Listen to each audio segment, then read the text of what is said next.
We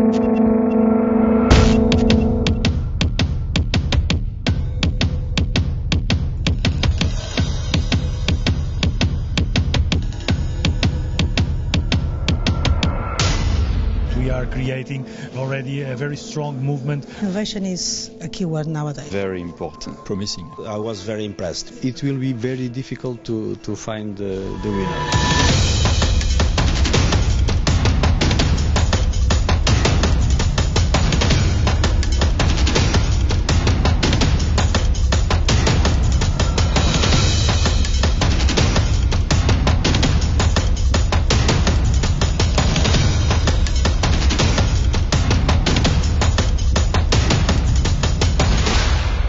I'm very glad that Altice is making me part of it.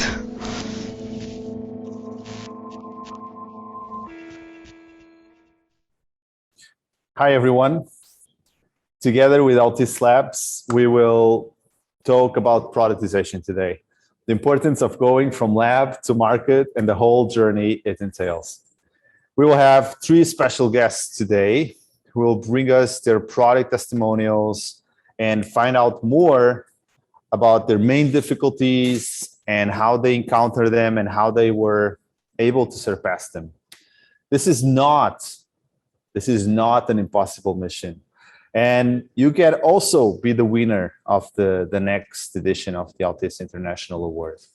So welcome everyone. My name is André Marquet, and I'm the co-founder of Productized. And together with Altice Labs, I will be hosting the event for today. So let me tell you a little bit about Productized.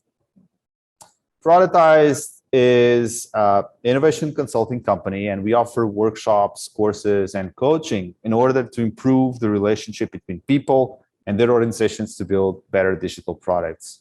We work with product people of all kinds in their journey for professional developments, and we have been lucky to work with some of the best companies in Europe and in the world. We have been organizing in-person events, and since 2019, we have moved online. We were so lucky because this year already, we have had events with people from 8 industries, such as software, technology, educational services, healthcare, and much more. This year alone, we had a wide range of sectors from fintech to mobility, and over 20 countries, including the USA, Spain, Australia, India, Israel, Netherlands, of course, here from Portugal. Now, back to Mission Impossible, from the lab to the market. And let me start by introducing you to our amazing panel for today. Our first guest is Joana Paiva.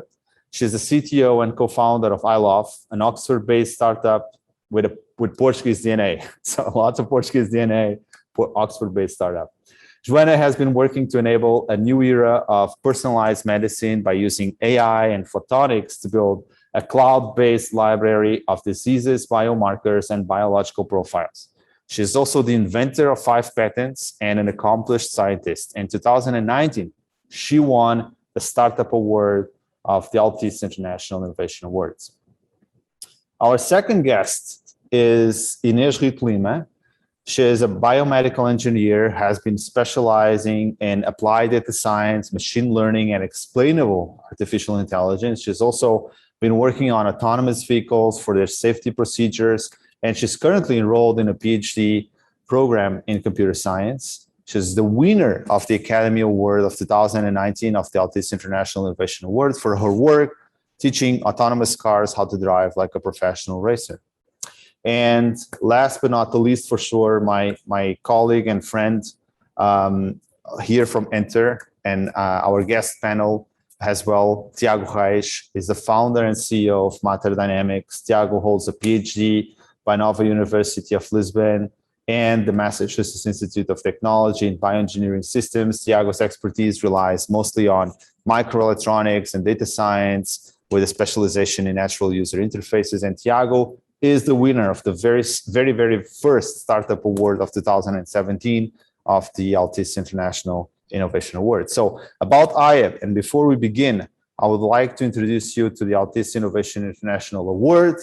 Altice International Innovation Awards were created to promote entrepreneurship and technological talent destined for startups owners and PhD students. So with no further ado, and for a much better explanation, we have invited Nuno Seixas, the head of quality and operational excellence at Altice Labs, to give us a word about this 6th edition of the Altice Innovation Awards. So welcome, Nuno. So hello, everyone, and thank you very much for this session, and also welcome everyone to this to the explanation of the Altice Innovation Award for the 2021 edition. And so without any further ado, let's go into the award itself. So why do we have this award? Why do we as a company define this award? And mainly is to recognize entrepreneurship. It's mainly also to recognize all the technological skills, the innovation, and all the spirit for doing more and for doing differently across both academia and industry. So this award is all about recognition, but we all know that recognition needs to be based on sound principles. Therefore, this award has a set of well-known rules, and in order to be clear for everyone how this can be, how can apply, and what could be the outcome of this award. So this award is directed at two major public or two major focus. First, on the startups. So we are focusing on companies with a life range up to 3 years.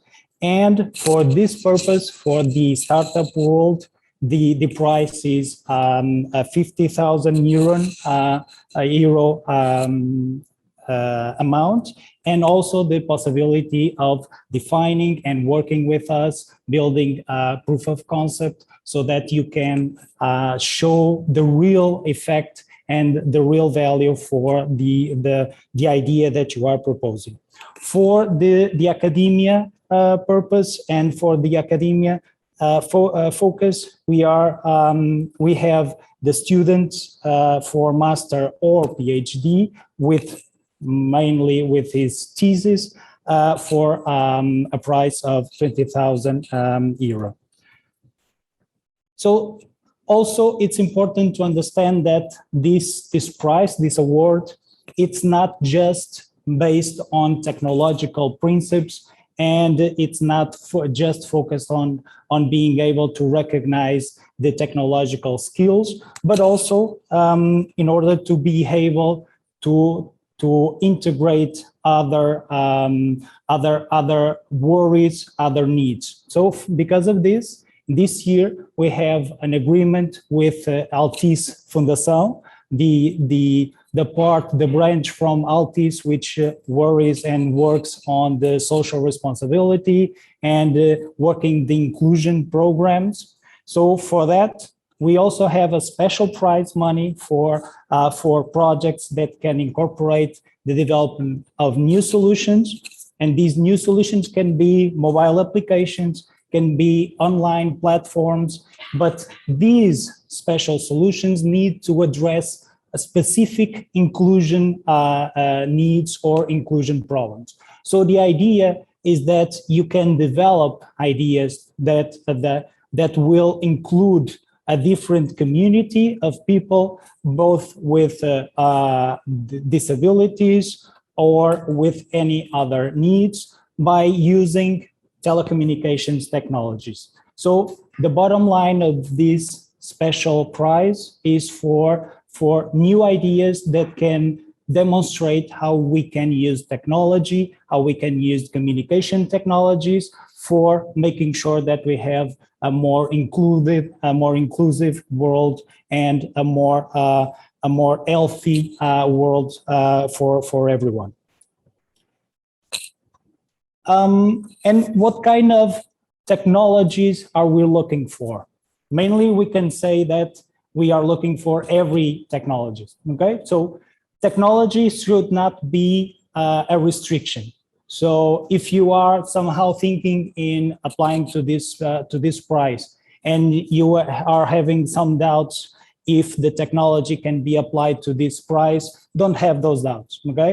Because the idea is that we have a very broad set of technologies. These are just examples. So we can, of course, we are looking for projects that can apply artificial intelligence methods. Of course, we are looking for digital services, digital solutions, extended reality, and of course, we are looking for some data inclusive applications. Also, we are especially keen on solutions that can involve a lot of different perspectives on the society, like, for example, working with smart cities, working with smart living, real-time monitoring, continuous care for elderly, and so on. In a more specific technology and related with telecom and the telecom world, we are also looking for over-the-top applications, new solutions for network management, new solutions for making sure that we deliver the right and the adequate service to our clients. And also, of course, because it's a very important topic that currently is growing a lot of concern, all about security across all these domains. So security applied to digital services, security applied to smart living solutions, security applied for all the different technologies, okay? So these are some of the examples of the technologies that we are looking for, but again, don't take it as a restraint. Take it more as examples, and feel free to propose new ideas with other technologies. So the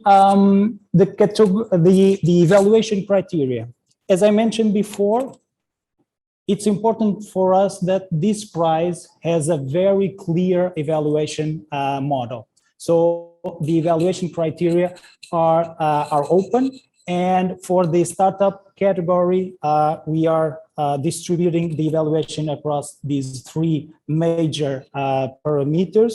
First, creativity and innovation, 50% for that. Business model and growth potential with 30%, and the impact on society on 20%. While for the academy, we have increased a little bit on the creativity and innovation. Now it's worth 60%. The business model has decreased a little bit, 15%, and the impact on society is also 25%. So the idea is that these three criteria are evaluated differently for the two different categories. The main dates, and these are available in the website. The prize was announced on June 9th. Now up until September 23rd, we are accepting the different applications, and you can just go to our website and you can drop your application up until the September 23rd. And from the September 24th until October 29, we are evaluating the different applications. And on November 2nd, we'll be announcing the shortlist closing. And also on the November 25th, we are going to have the final pitch and the winner's ceremony. One important part is, why should I care about this prize? Okay, so as a startup member or as an academia member, why should I care about this prize?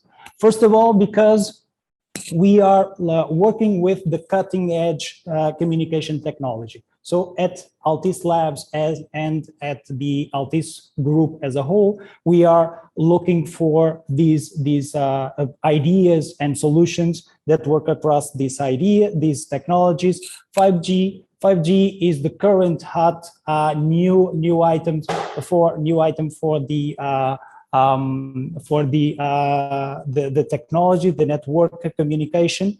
So we need to think about how these new networks can effectively deliver services, and how 5G, for example, can be used to implement different services and added value to our clients.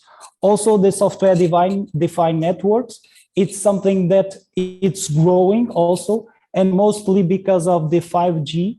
Also, with the 5G, we increase the number of connected items, connected devices. That increases the complexity on the operations, and therefore we must deal with the definition of network in a more flexible way, and that brings this need for software-defined networks. And finally, AI ops also are related with 5G and the growth of the number of connected devices. Now, the way we operate a network infrastructure is completely different. And by introducing, for example, artificial intelligence models, we can make it simpler, and we can make it a lot, and we can deliver a better service to our clients. Lastly, from a business perspective, also by engaging in this price, you will get visibility. As part of Altice Group, you will get access to all the different operators across the globe that are part of the Altice Group. You will get access to those markets. So you are going to be exposed to different markets with the possibility of interacting with these operators, part of Altice Group, both on a business to business and a business to consumer perspective. So it doesn't really matter if your business model is more focused on a business to consumer or business to business, you can get some real added value from that. Okay, so these are the main ideas for this award. How to apply? It's really simple. You just go to our website, alticelabs.com, and you'll get a form for you to make your application. Okay, so thank you very much, and if you and feel free to create your application. Thanks, Nuno. Thank you so much. So without further ado, let's start our discussion panel, Mission Not Impossible, from the lab to the market. So I will ask our guests to join us at the stage. Thank you. So basically, I-Lof stands for Intelligent Lab on Fiber. So basically what we are trying to do is to build a product that basically joins photonics, that is the usage of the light in technology, and in this case for healthcare, and artificial intelligence, in order to build a product for facilitating the pre-screening of patients for several diseases, and also for accelerating the development of new treatments, also for different diseases, but most focus on chronic diseases.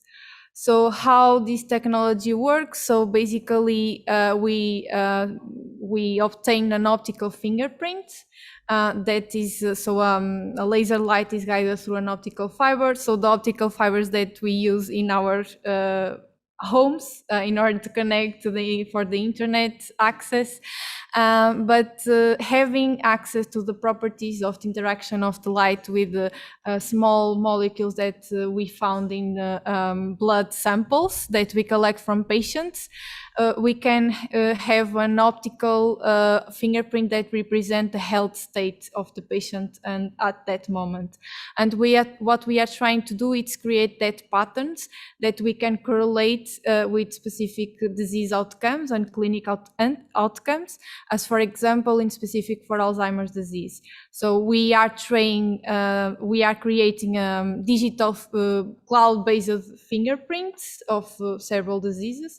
And for creating that, having the example of the Alzheimer's disease, we receive a lot of samples from different sources, from patients that were diagnosed with gold standard methods, in the case of the Alzheimer with the gold standard methods that are the lumbar puncture or the PET scan, and we trained the optical fingerprint, so an algorithm that is able to learn the optical fingerprint of that patient.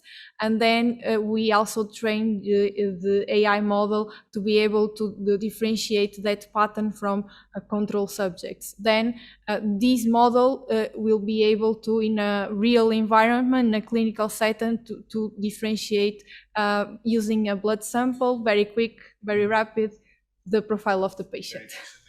And you have over 10 years of R&D. Exactly. Exactly. So my question is, what made you start the company? So basically, I've been working in this field of trying to interpret noisy signals and signals collected from the body using artificial intelligence for, as you said, for 10 years ago. But using light and photonics and artificial intelligence was an innovative approach.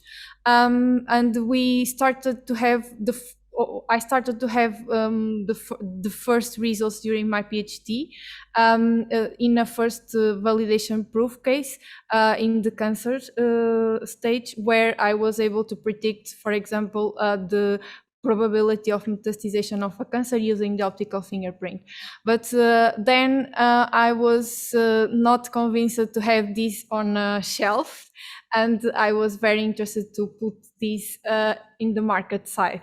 So this is why I began an acceleration program together with my 3 other co-founders, and we decided to apply for the IT Health Acceleration Program, where we we're fortunate to receive a 2 million investment first pre-seed round. Right. Did you have like any? Yeah, I have to do questions like this. Yeah, my question is actually regarding if anyone inspired you, like a professor or maybe a colleague, to actually kickstart the company, right? Because I guess after 10 years, you might have had this for a while, but one day you wake up, it's like, this is the day, we really have to do it. So I just want to hear about that story. Yes, of course. I think that what inspired me was the several technologies that I invented till the date, because I was, for example, I was involved I created a technology based on the morphology of the ECG, electrocardiogram, in order to identify who is the person as like a fingerprint and so on. But so having these, all these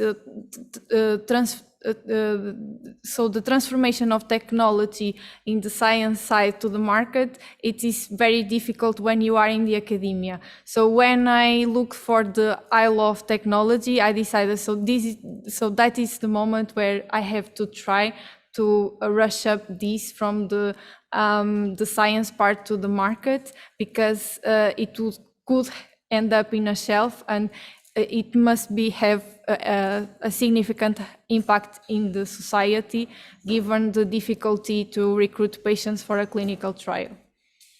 All right. And why do you think that happens? Why do you think it's so difficult to actually go from academia and university and scale this to business? Is it because, scientists don't have enough incentives? What's the reason, in your opinion? So I believe that first of all, it's the mindset.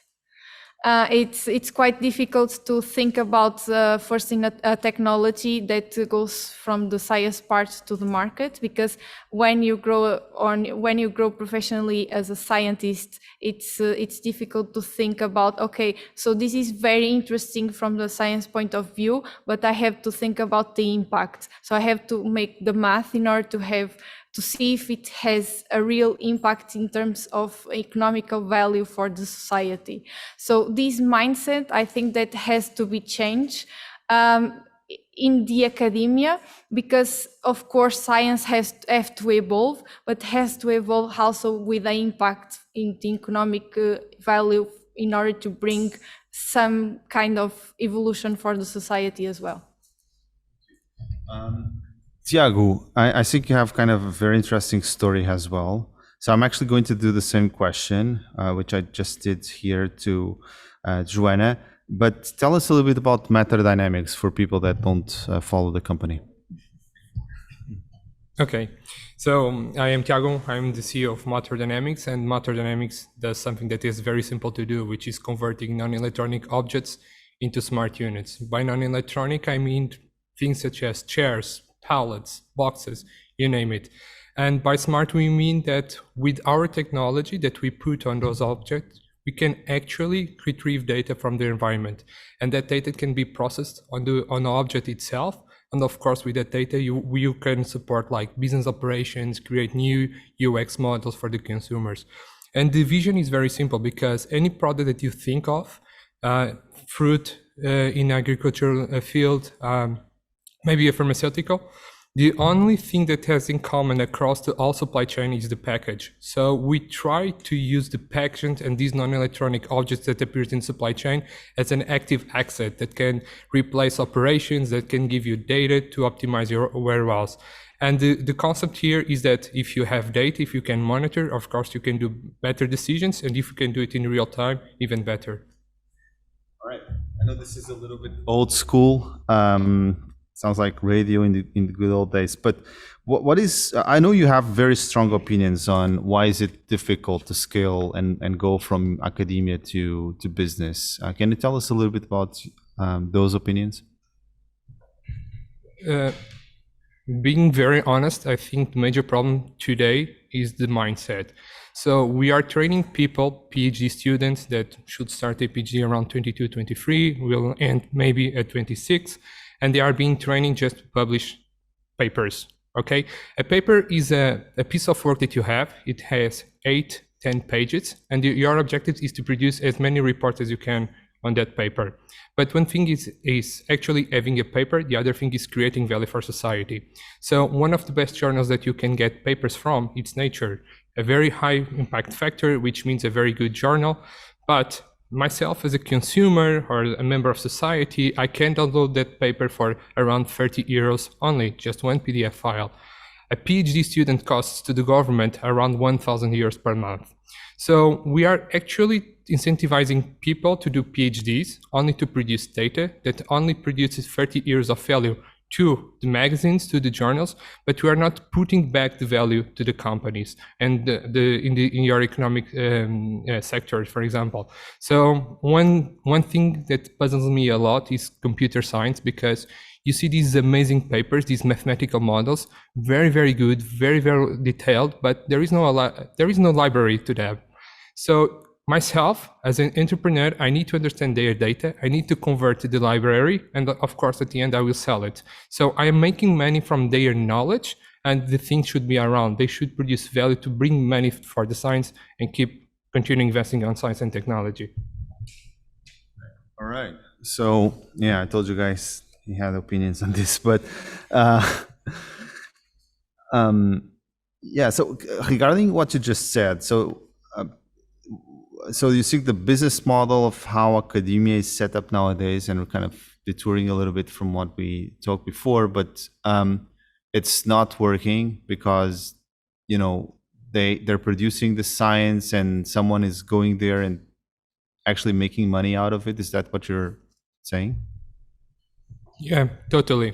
And the danger is people like myself. So people that has a very strong technical background that did a PhD in the very high levels universities can actually retrieve the knowledge from Nova University, Técnico, Universidade Minha, and so on, and actually build something because they have the vision for it. But the thing is that if the professors have also the vision for that, they could also bring value to the societies. And I do believe that one of the problems that we need to face as a country and also as a sector of knowledge, such as AI, computer science, is to convert things that are addressable and tangible for evaluations. Why? Because a PhD student will be evaluated by the papers that they have. Of course, you want to pursue to be a lecturer, being a professor, and what the government will see or the other institutions is how many papers did you produce and not the value that you bring. So I always ask to professors, and I am myself a professor that push this in a very different way, of course, but what is more important, having a paper on Nature or having like a GitHub library that has been downloaded 100,000 times. And with those 100,000 times, they produce companies out of it. And of course, they are trying to solve solutions with the library that was freely available, but of course, having a huge impact. So what is more relevant, papers or value? All right. So it's very interesting approach here, and I'm feeling that Inês, you don't have a company yet, at least not yours. Yet, I think that's the key word. So you won the best thesis award for teaching cars to drive, and I'm putting this like I could explain it to my 6-year-old kid. Okay, to drive in extreme conditions to increase safety for passengers. So the question everyone is making you is, how far are we from having autonomous cars? And the second question is, are you afraid of, Tiago going to your data sets and stealing them? Okay. Is it working? Okay, that's very interesting because we are already there. Make no mistake, okay? No, they are not on GitHub. But whenever, for instance, you press your cruise control button, or you have a car with the system to overtake or park by its own, you're driving an autonomous car, an entry level of autonomy, but still. I guess most people don't know there are several layers of autonomous, but if your question is regarding the highest level of autonomy, well, that will be tricky, not only because of technological challenges, but also ethical. Let's not get into that. I think that maybe what you also want to know is a bit how do I get involved in this? What's my role? And for that, I would like to briefly contextualize what's the project, the Altice project, my neural motor behavior in extreme driving project, which is basically, I need to point out that this is academic research, and I can only talk about the innovative aspects for the scientific community, so it's not a startup yet. But the main goal of this project was basically try to study and understand the complex relation between brain signals and the body response while driving in challenging conditions. These are innovative aspects on their own, because most studies on driving usually focus on fatigue and drowsiness and are conducted in simulators. So the fact that I've done my experiment in a natural environment, we got to Silverstone on the top here, I don't know if anyone sees the show, and we're capturing the EEG brain, the eye tracking, the body response of a professional driver in very challenging events. For instance, when you lose control or your car starts drifting or you have a very tight curve. So all these are very innovative aspects. It's a bit outside of the box for the scientific community. The fact that the pilot, the subject of the experiment, was also a professional driver, at the time it was the Formula E world champion, Lucas Di Grassi, also enabled me to unveil new insights into the encoded level of expertise of the driver, which means that ultimately we have optimized response when handling these challenging events. Okay, so apart from all these innovative aspects related to the project itself, I think that's something that is very interesting, innovative, something that probably Altice also took into consideration. And in regards to your question, is the perspective, the potential impact on society. Because imagine that now you can embed in an autonomous vehicle the expertise to handle challenging events.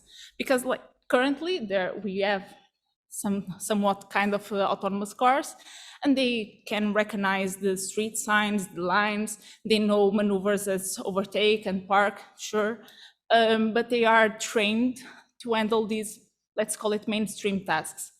If something unforeseen happens, for instance, you get some water under the tires and you start drifting, the car won't be able to react properly because he has never seen that, he doesn't know how to react.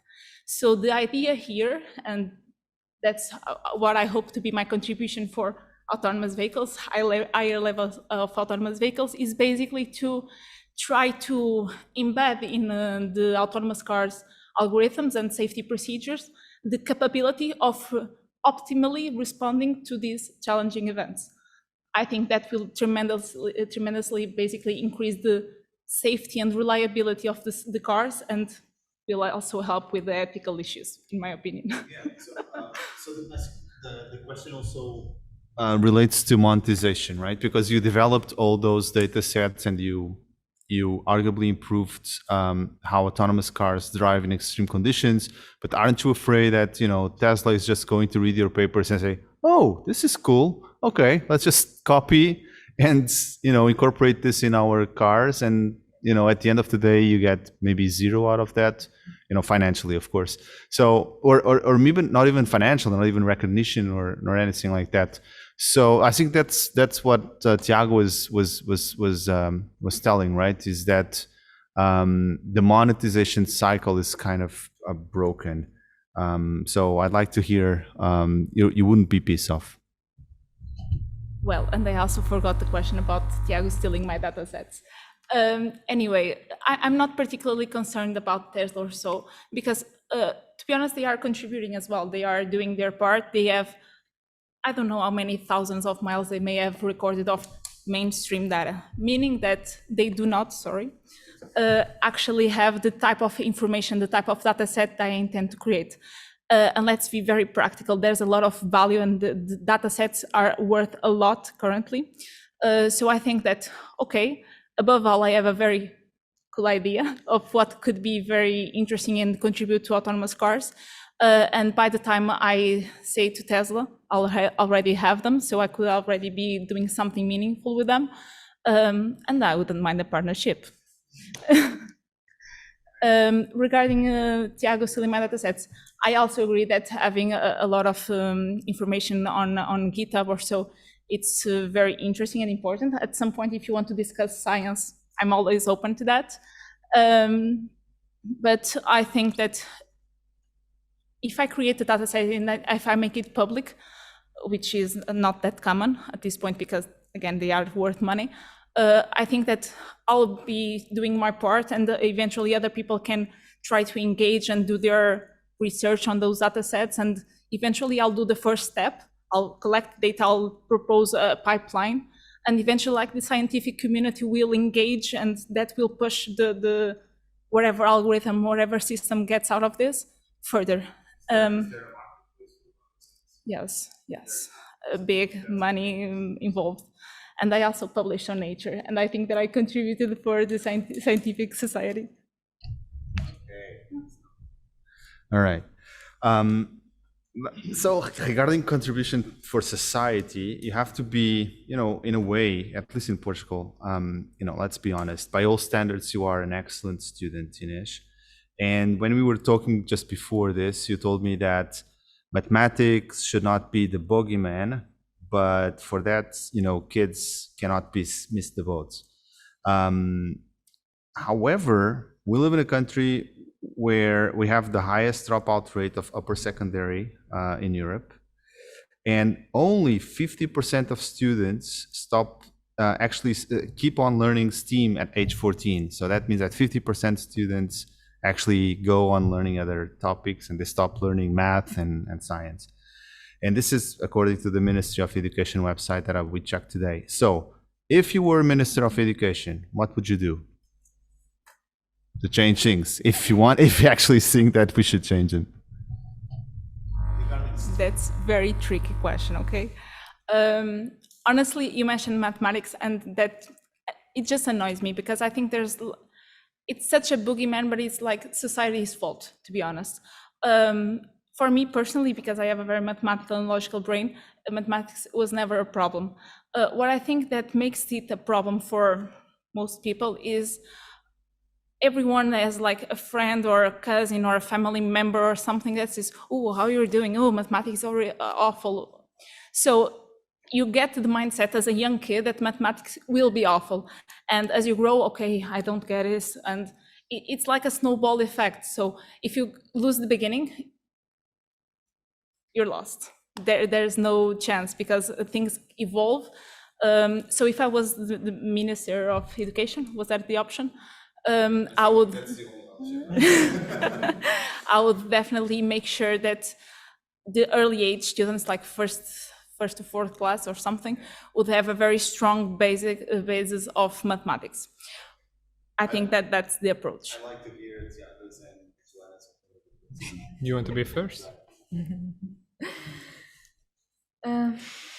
Yes, I think that it's a tough question. Don't apply to Yeah, I think I agree with Inês. I think that yeah. So currently, I'm also teaching in university, first year students, and it's quite difficult because so veterinary medicine and also bioengineering, and I think that. So the question about involving mathematics in every point of exercise related with even physics, it's so difficult. So the drama about, okay, so this involves mathematics, so this involve logistics, so logic, and trying to pinpoint and convolute and think about some kind of network and attributes that, so they block at the first moment, and they are not capable of doing any exercise. So I think that I completely agree with Inês. Yeah. Okay. And Ricardo, Tiago, I know that you also give computer science topic classes at the university. So extending this not just to mathematics, right? Because here, at least in Portugal, we don't have computer science topics until we get to university. But they should, right?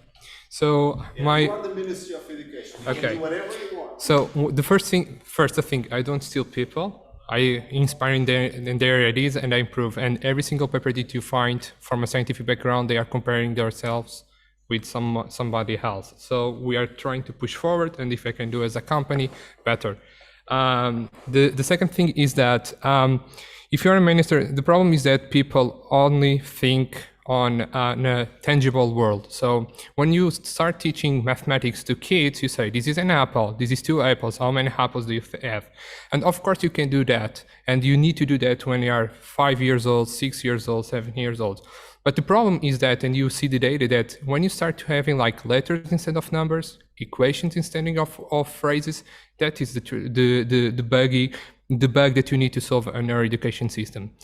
This is one thing. The other thing is that people are pushed, once again, towards to have good results on exams or on tests. So what a kid do? I will try to solve as many puzzles as possible to try to have a better confidence level when I'm doing the evaluation moment. And hopefully the professor will put some exercises very similar to the ones that I got to do at home. But the problem is that you are not actually learning. What you are trying to do is to increase your memory to learn how many types of problems that you can solve. One great problem that you see this in the first year of university as well. So people try to decorate, try to memorize equations. This doesn't make any sense. Einstein only knew 2 equations by memory.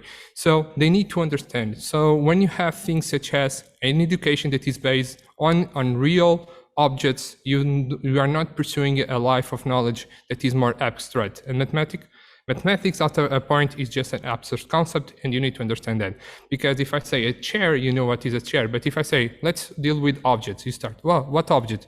Object is a class. So you need to put that on the kids somehow. Regarding computer science, I'm very pleased with Portuguese education right now. So we have like these kids, and I say kids because they are maybe 17, 18, 19 years old, and they have coding capabilities that are amazing. And you say, so they are so bad at mathematics, how they become good developers? Because they have YouTube, because they have GitLab, because they are learning from others. So one of... Not because you are the Ministry of Education. No. All single students that I have in data science, I tell them there is a podcast that you should listen every single day if you want to get improved, which is Machine Learning Street Talk. This is very expertise guys talking about the new advance on technology, and they are putting in the very narrow base that you can touch on. So the thing is that somehow the educators, the government, the minister, they messed up during the last 40 years of education, of course, but we have YouTube, you have Google. So we are starting seeing like Google having courses to people where they can learn from home with exercises, with exam, and the people that are teaching them, they are talking about in an abstract manner. And this is will the future. We'll have competition between traditional learning and new learning, and of course, new learning will be better in the very end. Of course, of course, of course, of course.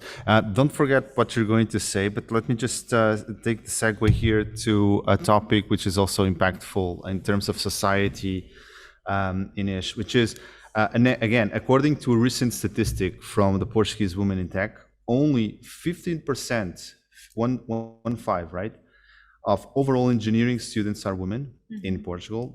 That's the latest data available, and even less than that corresponding to IT computer science professionals. So why do you think this is still the case? And should engineering universities be doing more to attract more women? What's the problem here? Amazing. It also correlates to what I was about to say. I'll start with that. Prior to what I said, I like to add that, in fact, I think that we have to have space for diversity, and we need a community with a different set of skills. So we don't all need to be engineers and know a lot about math and everything. I think the problem with not having a strong math system in the beginning is that we are constraining and limiting the options as students grow older, because at some point they won't want to choose engineering and think, why would I put myself through 5 more years of this painful math or something. But also related to what we were saying, I actually saw that currently there are a couple of apps to try to visualize math in a new way. And interesting, I have a younger sister, which also have like this app to start coding. This with like less than 10 years old. And she would like, if, okay, then else, for already introducing this type of concepts in a kind of interactive app. It was kind of cool. About women in tech. Again, I think that we have to consider that eventually not everyone wants to be an engineer or work in tech. It might be a matter of, I don't know. Yeah, it's a lot, but I have never seen a study about this, but I could believe that not all women, or a strong part of women, a large amount of women doesn't want, their personal preference is not to be an engineer, would be to go to art or literature or med school is a big thing. But I'm not saying that there are not some constraints. I think there are. I think that apart from fear of going to engineering and maths and whatever, and being in a world full of men, or even probably family or friends peer pressure, don't go to engineering, it's going to be awful, you're not going to get it, you're not going to make it, there's not room for you or something. I think these are probably constraints and limitations, although I think that we are trying to overcome them. There are a lot of initiatives and projects, and even the European Commission is quite aware of these women in technologies. It's a big issue currently. I remember being in college and going to schools in a part of, I don't know, framing some kind of project, explaining to girls what we do in engineering and a couple projects, and how it's, above all, doable. I think they were scared of, can I do it? Can I make it? Above all, explaining it is doable to do in women in tech and going to engineering. And I've heard that you are moving to Lisbon to start your PhD, correct? So what's next for you in terms of, moving to Lisbon to start your PhD? But I guess you could have chosen any PhD program in the world, but at this point. So are we doing good science, world class, that you think this is the place to be right now here in Portugal? Yes, I think that in Portugal we have very strong basis to do research. I'm moving to Lisbon. I'm going to IST Technical, which I also believe it has a very strong department in terms of, I'm going to a department which is very strong in terms of robotics and cognition and brain, which is completely related to what I intend to do. So we work in Portugal, national-wise, we are very strong in a...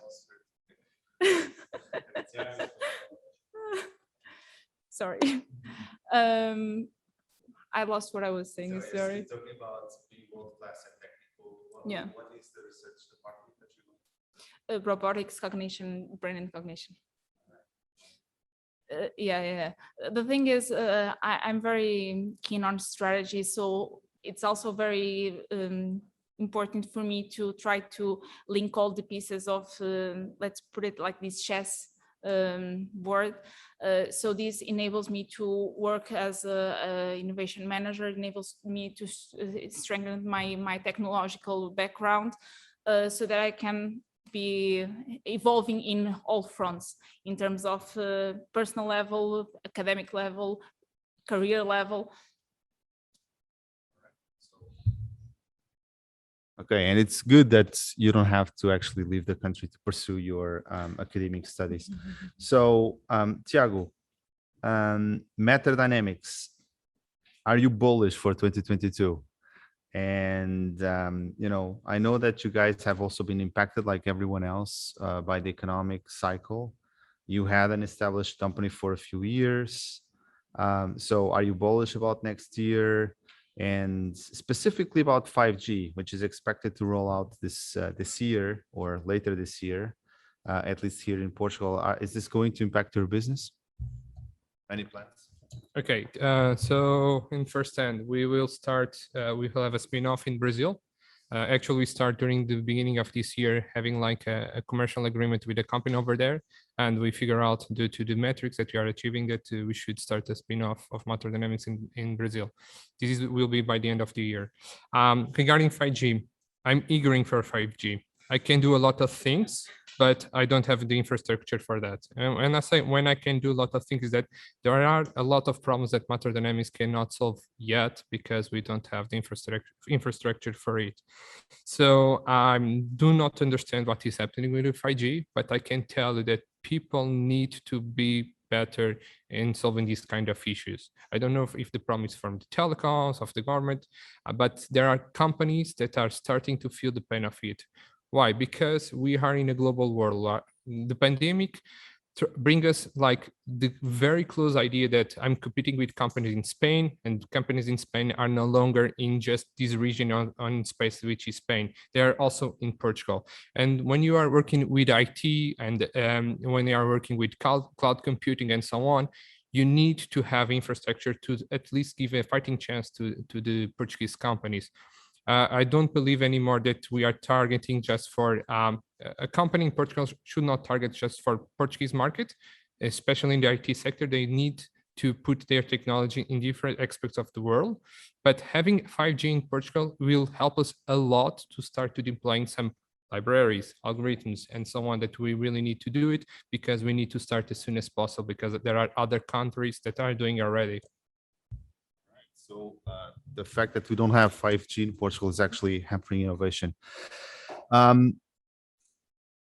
Joanna, you actually have a medical device, correct? And in terms of productization, I've been told, at least from what I understand, that you try to make most of the product, most of the actual productization and assembly of the product here, including the lenses that are used to do the photometrics. Why? I mean, have you found that we have an industrial establishment that is state of the art enough to develop and productize your product here? It's a very interesting question, Andre. So basically, just to have to explain and give a framework because it could be a little bit complex. So so our advantage is basically how to manipulate the light in order to have enough information to have the information enough to have the optical fingerprint of the patient for have the pre-screening for differentiation the several cases of the diseases. So exactly, there it's optics involved, signal processing, and also artificial intelligence. So all these optics and how to design the optical geometry of the lenses at the tip of the fiber. So this resulted from a background knowledge that resulted from 10 years of research. And so we are now, and also that contributed from research that was made in the company itself, and now we have a know-how in order to develop these lenses, design these lenses in order to involve. Exactly. So we made these lenses in our own laboratories, but what we are trying to do also is trying to look for partners in order to have and to guarantee enough quality in order to execute our designs. But what we are good to do is to design these lenses and also to apply the artificial and the machine learning and deep learning models and the signal processing pipelines to extract the meaningful information for the physicians to take the clinical decisions. So basically, we are in a process of certifying this as a medical device. Since we are working also with pharma companies, and the pharma companies want to work with us in order to facilitate the clinical trial environment in this case, so the certification part, it's not needed. So basically we are working both sides, in the pre-screening part with hospitals and also with clinical partners, and also with the pharma industries and biotechnologies that are not so hard in this part of the certification part. Tell me a little bit about your dream vision for this, because as I see it, right, it's like in the future, I don't even have to go to the doctor. I have a machine like this in my, I don't know, in my toilet. I just put a sample of my saliva, whatever it is, and tells me, yeah, you're good, you can go to work today, or yeah, maybe you should stay home. I don't know. What's your bullish vision for your company? Of course, that any technology will not replace physicians. So, so what we want to do is to help physicians to supply a tool that is rapid, fast, that can be scalable, low cost, and could facilitate the pre-screening of patients. We have impacted society enough for today. Yeah, it was really great to have you. You're such a wonderful, smart people. Really feels great to have these conversations, because it's not just inspiring. I think it's really boundless, right? That's how I feel having this conversation. Felt so energized, felt so boundless, because when you have people like you, we felt there's no limit. There's really no limit. So guys, thank you so much. Congratulations again for winning the prizes which you did, and we really hope that some people that are going to listen to this are going to take stock from this message and apply for this year's edition, because it's really a wonderful opportunity. Thank you. Thank you.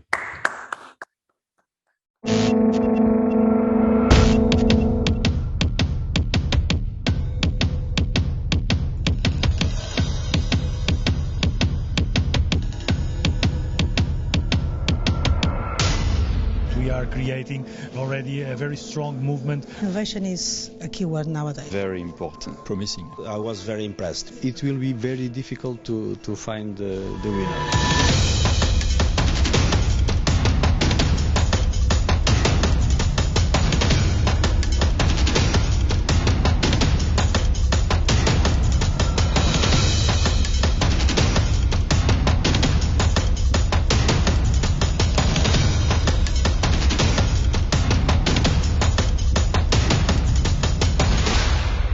I'm very glad that Altice is making me part of it.